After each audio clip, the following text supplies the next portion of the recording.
Shri Krishna Chaitanya Prabhu Nityananda Shri Advaita Gadadhar Shivasadi Gaur Bhakti. Hare Krishna, Krishna Krishna, Hare Hare, Hare Rama, Rama Rama, Hare Hare. I'd just like to apologize for being late. No excuses, only apology. Now, before we start speaking, we always chant Hare Krishna. This creates the right atmosphere for speaking on spiritual knowledge. This is chanting the names of God. So we will chant, and we request, if you can also join in, that would be very nice if you feel so inclined. So this chanting is very simple.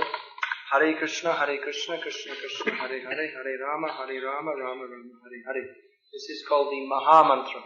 Before chanting this, we'll chant some other chants, and then we'll chant Hare Krishna. So, Vikasa, who is introducing us, whose name I didn't catch, it's a little difficult for me to catch Russian names.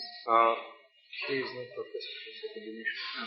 Well, anyway, he doesn't introduce himself. So he has said that this Krishna conscious movement is Indian culture and religion. So, of course, that is not untrue. Culturally, this Krishna conscious movement is very much rooted in India. But in a larger sense, it is more than simply Indian. Real culture and religion must be universal. Particularly, religion must be universal. Because religion means to understand God. And God, of course, is not Indian or non-Indian, Russian or non-Russian. God is as He is. And religion means to understand Him and to follow His instructions. So, actually, Krishna consciousness in the broadest sense, it is a philosophical, cultural and scientific movement. It is not another sectarian religion. We may think, well, we already have so many different religious groups. So what is the need of another? So actually, there's no need of any more religious groups. So what is needed is proper philosophical understanding. So many different people may be fighting in the name of God, but what is really important for us is to understand who is God. Now, you're all scientists and academicians, so you know that in the history of the Western world, there was a rift or a division between science and religion, because it was considered that religion is non-scientific. Religion, it was considered, is simply based upon sentiment. Simply, we are told, you must believe. But science means to ask why. Just like Isaac Newton, it is said, was sitting under the apple tree. And he saw the apple falling, and he thought, why? And from such thinking, understanding of gravity began. So in this way, scientific knowledge was gradually developed by asking the question, why? So at least in the Western world, among the general body of scholars, it was considered that religion cannot answer the question, why? Because religion was generally presented in a dogmatic way. Simply, you must believe what I say, otherwise you go to hell. And even here, if you don't believe what I say, we'll torture you. Torture you.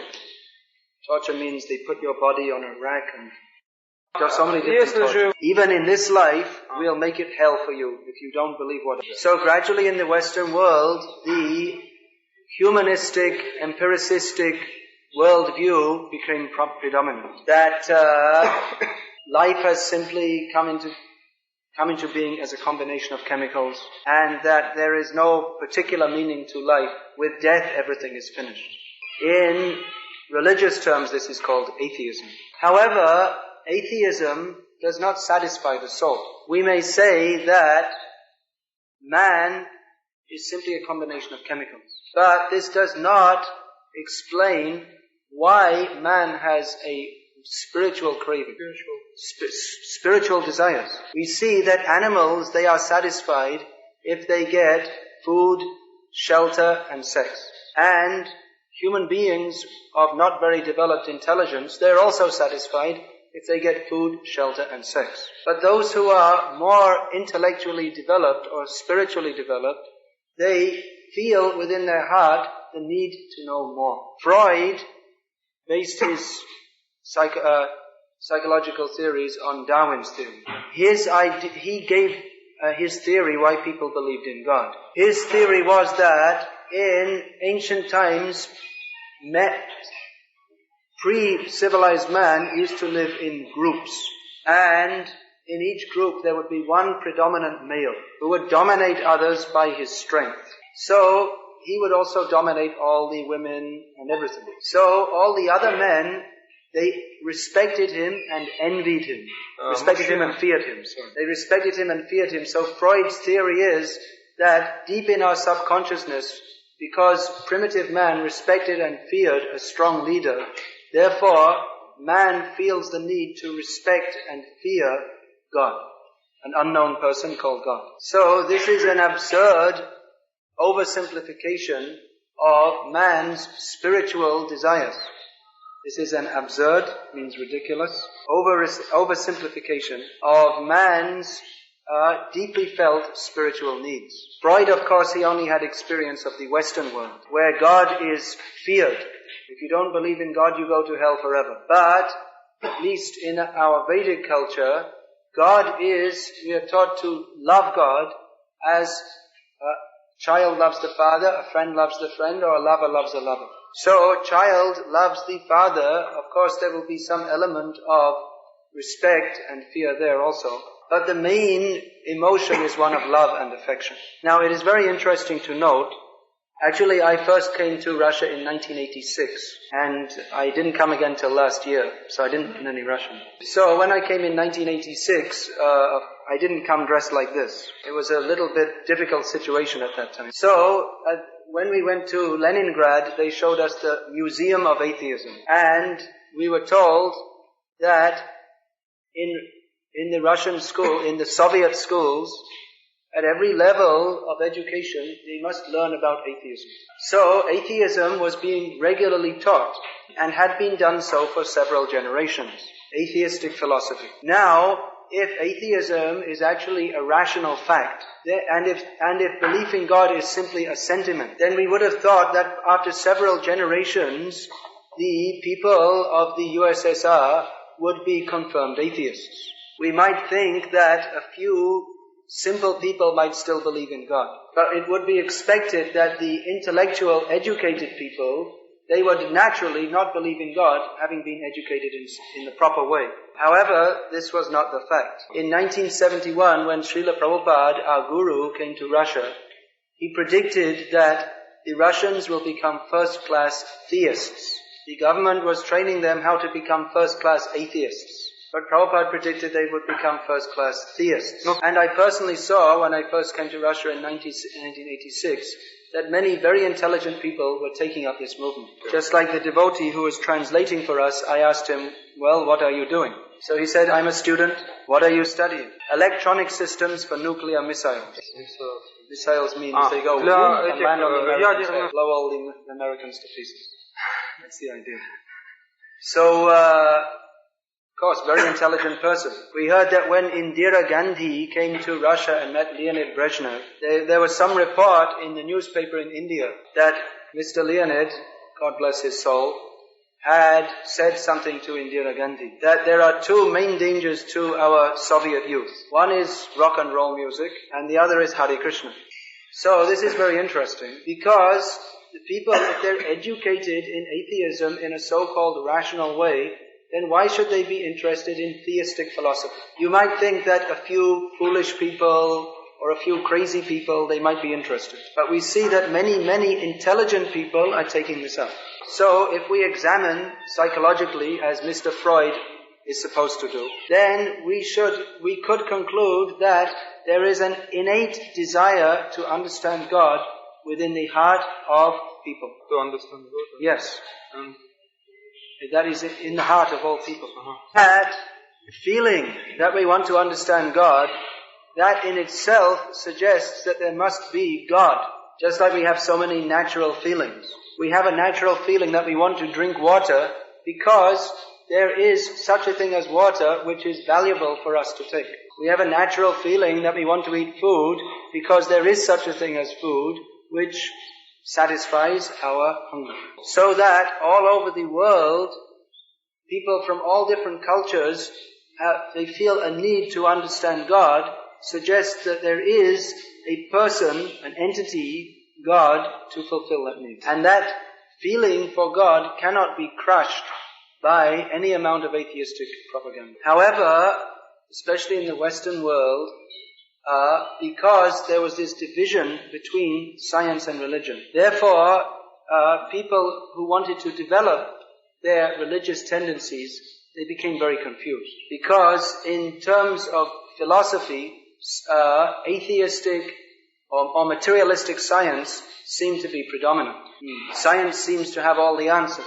However, despite so much technological and scientific improvement, we find that science, it cannot satisfy man's basic emotional needs, and particularly cannot satisfy his spiritual needs. So therefore, when Krishna consciousness was preached in the Western countries, many people took it up. They did not take it up because they thought it was something Indian, but because it philosophically gave the answers to all their questions. Now we find that many religious scriptures in the world, they are just written in such a style that you simply believe or you go to hell. But in the Vedic literatures, such an approach is not predominant. The Vedic literatures are records of questions and answers between gurus and disciples, in which the disciples, they express their doubts. The guru will speak something, that this is true. But the disciples say, why is it true? Why should I believe this? And then the guru explains. And if further doubts arise, then again they are explained. Just like we see in the Bhagavad Gita. Bhagavad Gita is the most famous book of spiritual knowledge. In this case, Arjuna is the disciple, and Krishna, who is God himself, is the teacher, the guru. Now, Arjuna was faced with the prospect of death. He was on a battlefield. He wasn't afraid for his own death, but he was lamenting that so many people have to die. So in this situation he was lamenting. Now, Krishna explained to him what is the nature of life and death in a very scientific way. The first teaching of Bhagavad Gita is this. I'll recite the Sanskrit. Dehinosmin yatha dehe kaumarang yovanam jara tata deham praptiya dhiras tatra na muhyati.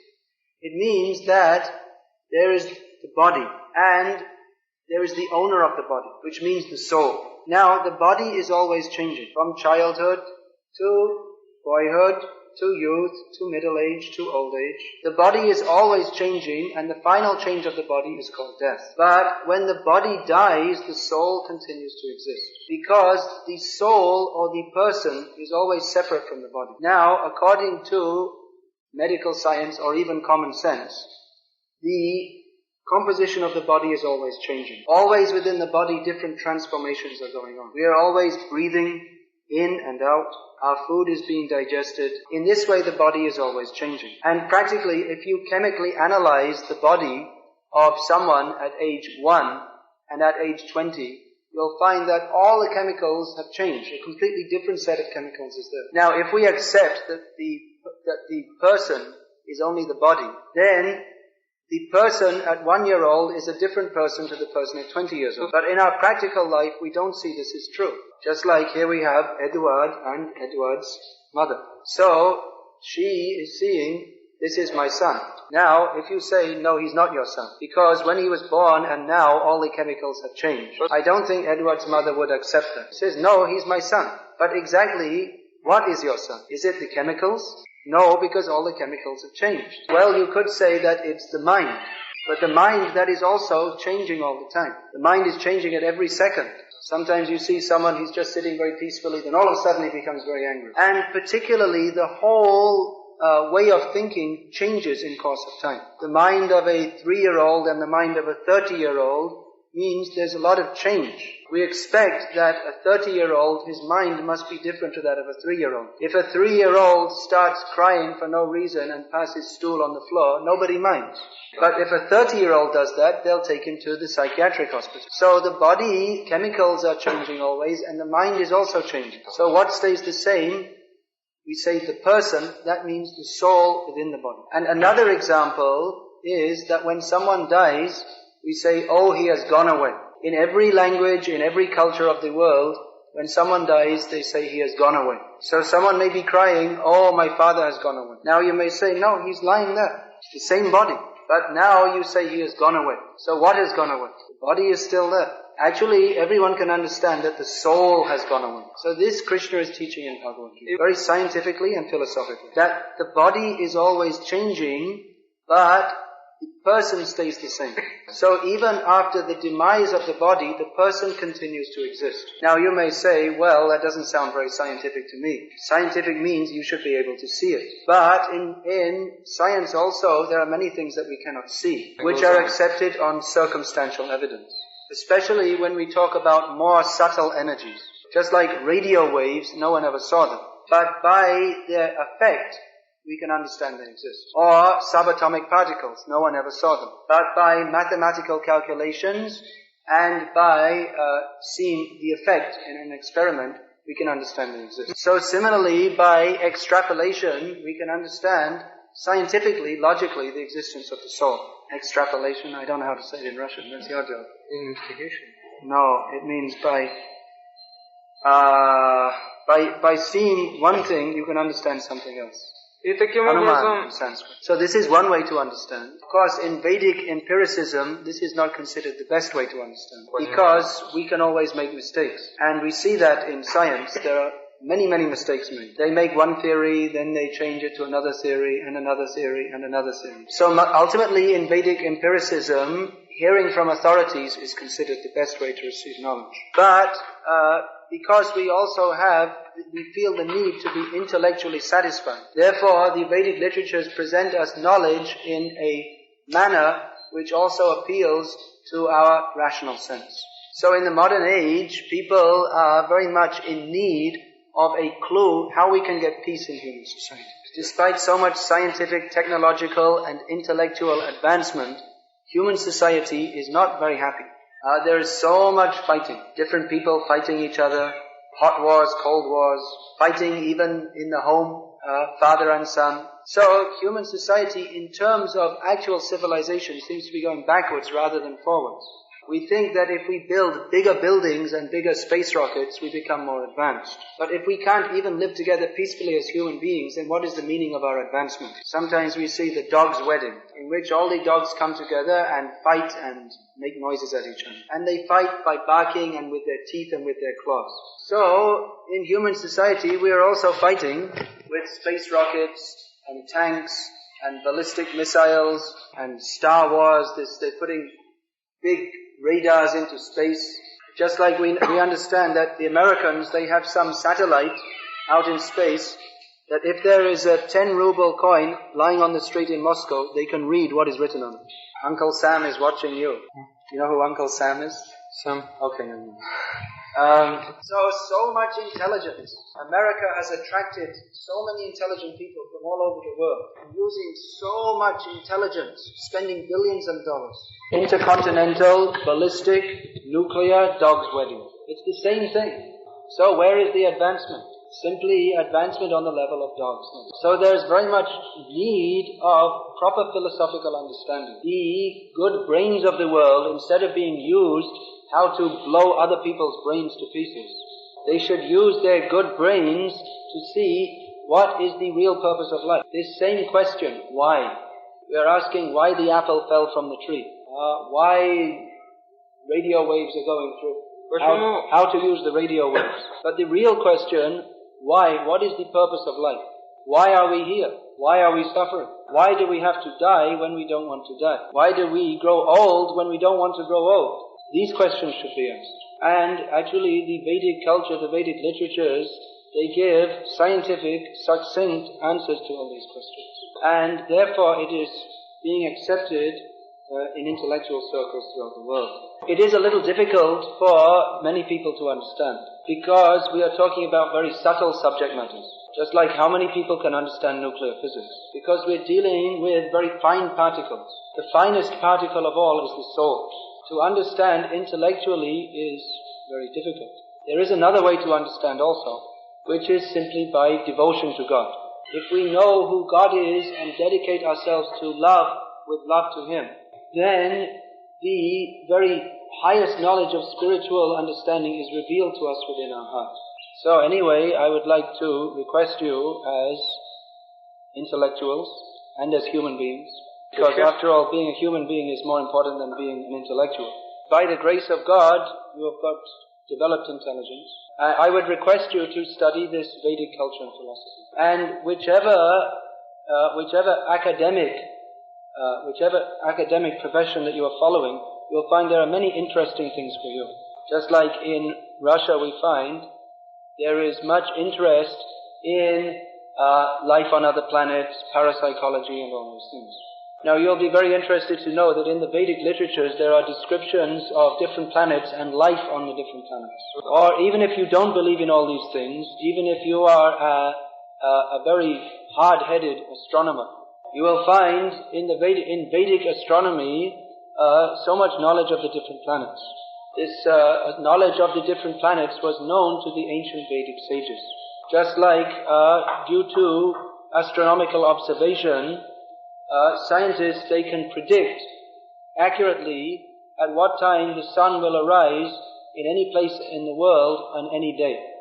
But you can do exactly the same thing with the ancient Vedic astronomical knowledge. In other words, the Western astronomers, they didn't really discover anything because the knowledge was already there in the Vedas. Because Ved means knowledge. Not only spiritual knowledge, but all disciplines.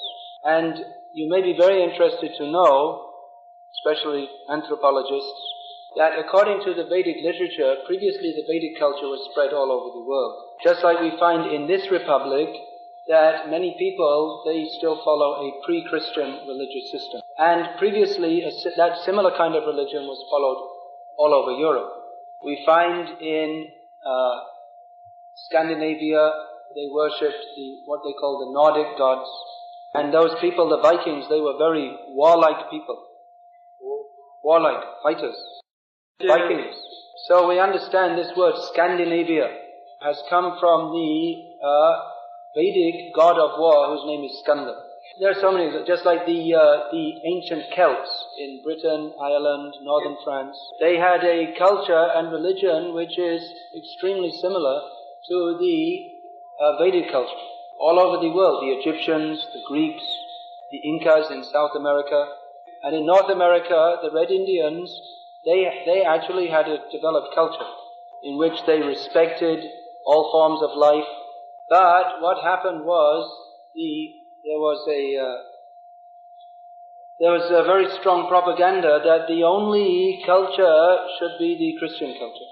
And we are taught that everything previous to Christianity was simply primitive. That people had no culture, no values, they were simply living like animals. But actually now anthropologists, they are researching and finding that this was only propaganda and not anything else. That the Christian world was able to dominate over all the pre-Christian religions because they had a very, maybe I'm going too far now, a very aggressive mentality. That Christianity spread due to an aggressive mentality. But so many cultures were there all over the world which they were very aesthetic, not atheist, aesthetic, and they had very developed values. So the Vedic culture, thus we understand from the Vedic literatures, that was previously spread all over the world. And although we have no argument with anybody in particular, the proper history should be understood. The real history should be understood. That this Vedic culture, way of life, that was spread all over the world. Now the same thing happened when the British came to India. They just presumed that they were culturally superior. Everyone thinks like that. We are British, therefore we are best. We are Russian, therefore we are best. We are American, therefore we're best. Now the Americans are very proud. But after some time they won't be so prominent.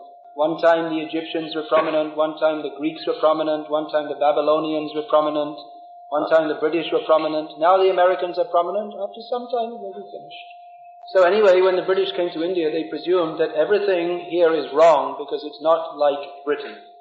People don't think like we do, therefore they must be wrong. And they made propaganda that Indian people are simply all backward. Means foolish. You can see what was written in the newspapers and journals at that time. That the governor of India, he was writing that the average Hindu, his intelligence is no more than that of a dog. But actually there's so much knowledge there. Just like even anthropologists, they say that you can measure the development of a people's culture by its language. If the language is very simple with a very limited vocabulary, then it's understood that the people are not very cultured or intellectually developed. Just like there are some tribes in Africa, their whole language consists of no more than 300 words. Go, eat, kill, smash. They don't have many words. They're not very cultured. But if you find a language which is highly developed, you can understand that the culture is also highly developed. Just like we understand that Russian is a highly complex language. And my friends who have taken the trouble to learn it, they say that it resembles Sanskrit in its complexity. Because Sanskrit is the world's most complex language. For the average student to master all branches of Sanskrit grammar takes 12 years. Because Sanskrit is especially meant for philosophical understanding of the Absolute Truth. Therefore, it is necessary to define things most precisely. Precisely means accurately. Now we find that the Vedic literatures, they're all written in Sanskrit. Very great works. Just like the Mahabharata, that is the biggest book in the world. And there are many great books like this, very big books. Just like you see, we have one book here, Bhagavad Gita. Can you see this? So we have another book called the Bhagavad Purana. So that one book is in 20 volumes this size. Actually, in Russian it will be more. More, yeah. In Russian, maybe 50 or 60. So say it. And we have so many books. Vishnu Purana, Brihanaradiya Purana, Brahmanda Purana, Brahmavaivarta Purana, Vedanta Sutra Sa, so many different books of knowledge. These are all composed in Sanskrit. Very highly developed knowledge on all different subjects of life. So how can it be concluded that Vedic culture is ignorant? Rather, those who say it is ignorant, they are simply expressing their own ignorance. So anyway, this is just like an introductory talk. There are so many things to discuss. And practically, even in millions of lifetimes, you can't come to the end of knowledge. That's another famous quote from Isaac Newton, who was considered the greatest genius of his age. But he said that, when I consider my knowledge, I think it's like I'm walking on a beach and I've taken 2 or 3 little grains. Yeah. He said knowledge is like a great beach. And I feel I've taken 2 or 3 little grains. So anyway, you can go on studying so many different things. But the real goal of knowledge is to come to a conclusion.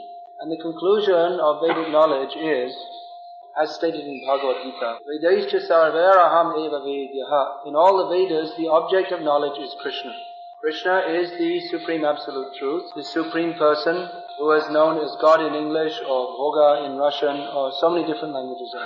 So the ultimate goal of knowledge is to understand Krishna and to surrender our lives in devotion to Him. That will make our own individual lives peaceful and successful. And if this knowledge is spread in human society, that will also make human society very nice.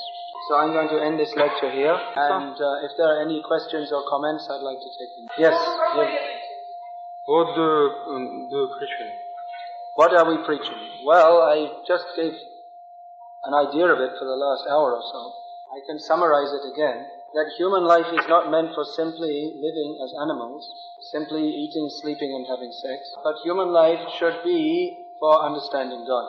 God can particularly be understood through the Vedic knowledge. According to the Vedic knowledge, Krishna is God, and we can understand Him by the process of devotion. This lady has a question. First question was simple misunderstanding. I explained it. And the second question is how connected Jesus Christ and our religion? Well, she just said it. Krishna, Christos. The name is practically the same. Jesus means the Anointed One, and Christos means of God. Anointed. Anyway, Christos means of God. So, of God means of Krishna.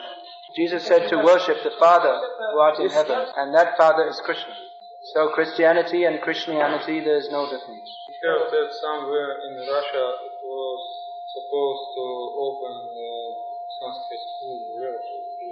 I'm sorry, I don't know anything about it. If you find out, please let me know. Чтобы если будет такая школа, то нельзя ли ее... From this translating center. Oh, I see. You can explain about that. I'd just like to say something a little more about the Sanskrit. He is telling that if you do it in Chibok-Sara. Yeah. Good suggestion. Now, one thing you'll find, Sanskrit language and Russian language have many similarities. What's the Russian word for question? Vopros. The word for question is vapros. Vapros. So Sanskrit is prashna. Then на санскрите. sugar. Сахар. Sugar, sahar. Сахар. Sanskrit is sarkar. Mata. Mata is exactly the same. And the Russian grammar also, every word in a different case, it becomes declined, it becomes changed. That is very much part of that is the same in Sanskrit grammar, not in Western European languages. In Western European languages, this is very little. Bhog is Bhagavan. Sanskrit is Bhagavan. You accept that in universe there is one God, and does you accept that, or does you consider that He influences the consciousness and the soul of people? Yeah, God, by very definition, there is only one God. If there is more than one, then He's not God. Because God, by very definition, is supreme. In Sanskrit it is said, asamurdhava. It means no one and nothing is equal to Him, no one or nothing is superior to Him. So there is only one God within the universe, and not only within the universe, but outside the universe also. Beyond the material universe, there is the spiritual universe. So, certainly God, He is influencing, but He gives us our independence also. He doesn't force us, He requests us. I think He has another question to ask. So, if it's so that God is one, then how He allows the existence of so many religion systems, and also how He allows that different people, they fighting under the name of religion. For example, you say that Jesus Christ is the son of Krishna, but at the same time you said so many words against Christianity. So how is it the... No, I didn't say, actually I didn't say anything against Christianity. So I'm not finished. And he said that is it the real evidence about the existence of God in such a conclusion, then if He loves so many? Now, first thing, just for clarification, I didn't speak against Christianity, because Christianity means the teachings of Jesus Christ. But what I spoke against was the misuse of Christ's teachings. Now, as far as there being different religious systems which appear to be competing with each other, that is man's foolishness.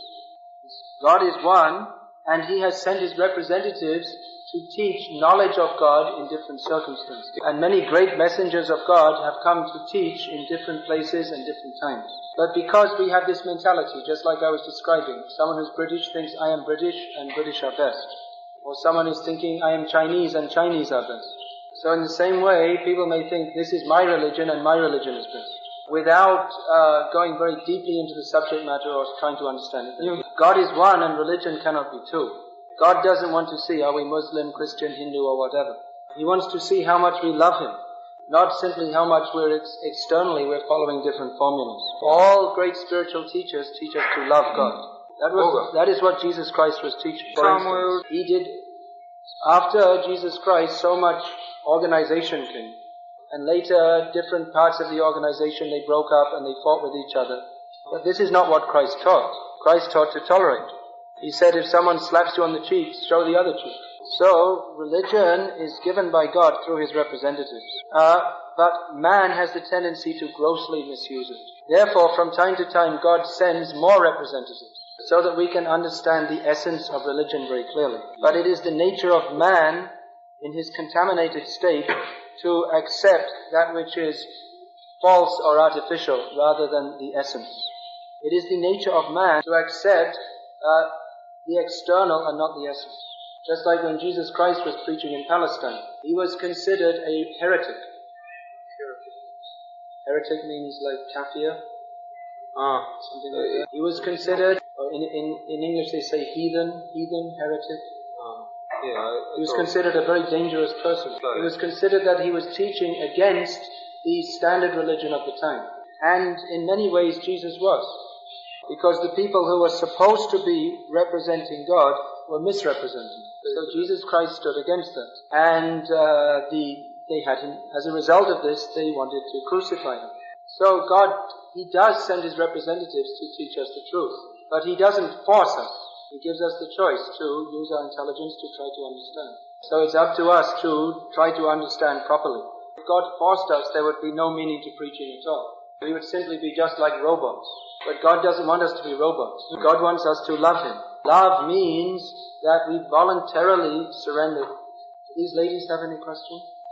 How your religion dealing with family